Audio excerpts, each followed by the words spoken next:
In the traditional view, a person is free. He is autonomous in the sense that his behavior is uncaused. That view, together with its associated practices, must be re-examined when a scientific analysis reveals unexpected controlling relations between behavior and environment.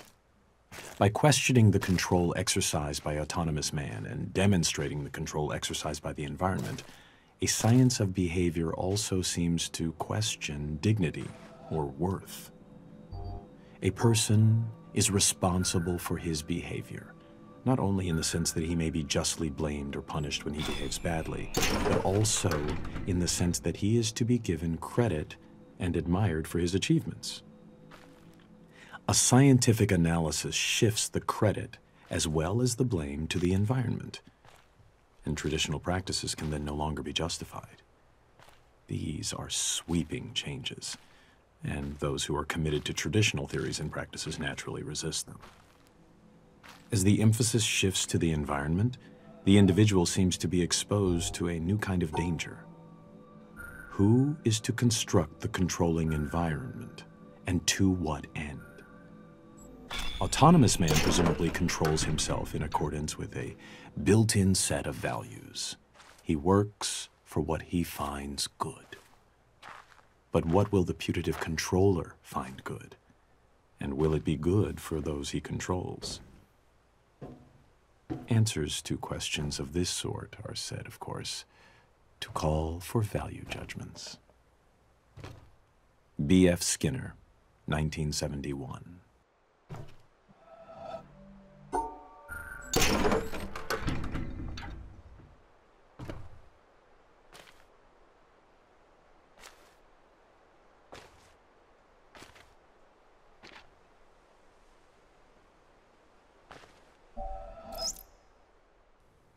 I boasted among men that I had known you. They see your pictures in all works of mine. They come and ask me, who is he? I know not how to answer them. I say, indeed, I cannot tell. They blame me, and they go away in scorn. And you sit there, smiling. I put my tales of you into lasting songs. The secret gushes out from my heart. They come and ask me, tell me all your meanings. I know not how to answer them. I say, who knows what they mean? They smile and go away in utter scorn. And you sit there smiling. Rabindranath Tagore, 1910.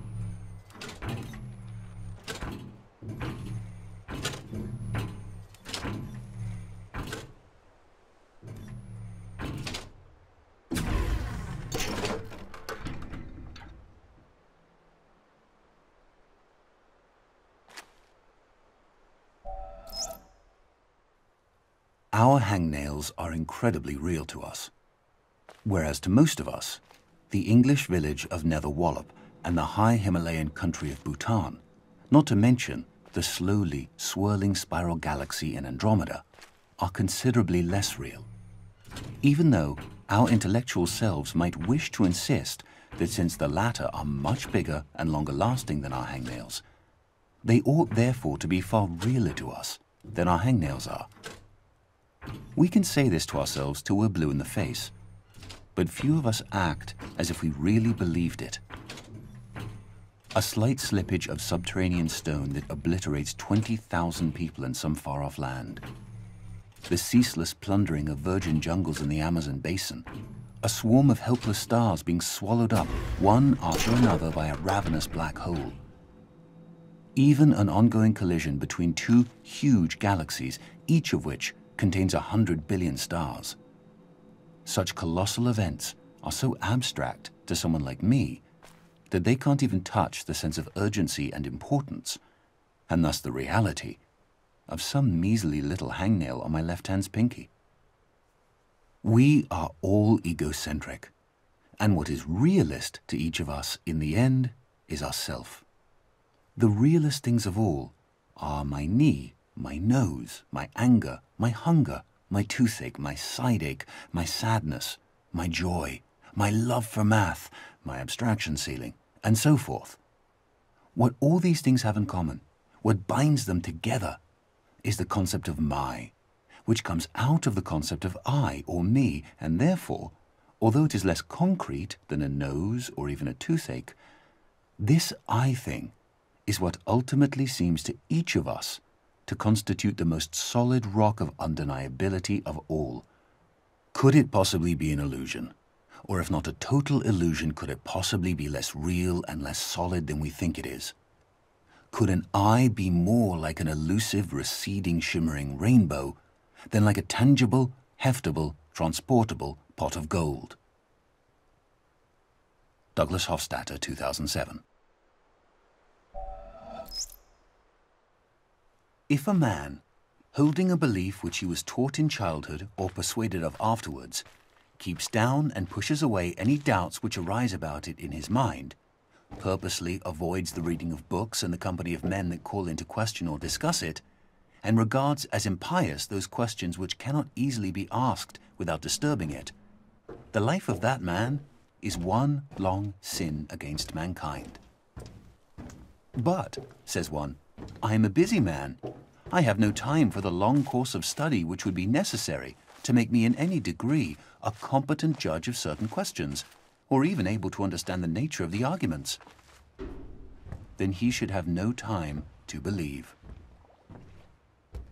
William K. Clifford, 1874.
A shipowner was about to send to sea an emigrant ship.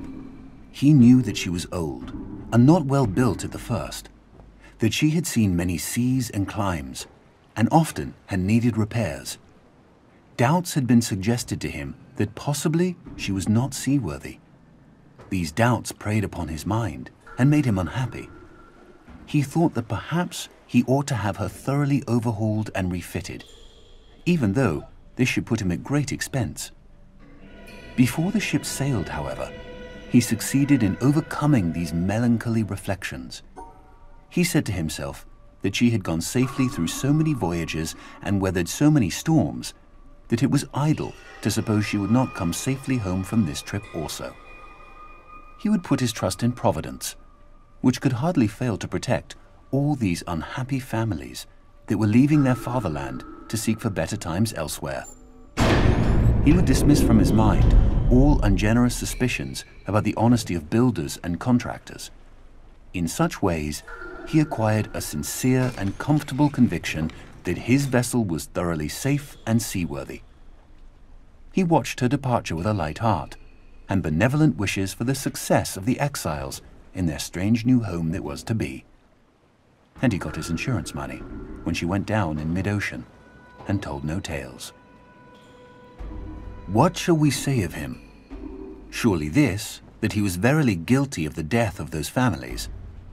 It is admitted that he did sincerely believe in the soundness of his ship, but the sincerity of his conviction can in no wise help him, because he had no right to believe on such evidence as was before him. He had acquired his belief not by honestly earning it in patient investigation, but by stifling his doubts. And although in the end he may have felt so sure about it that he could not think otherwise, yet inasmuch as he had knowingly and willingly worked himself into that frame of mind, he must be held responsible for it. William K. Clifford, 1874.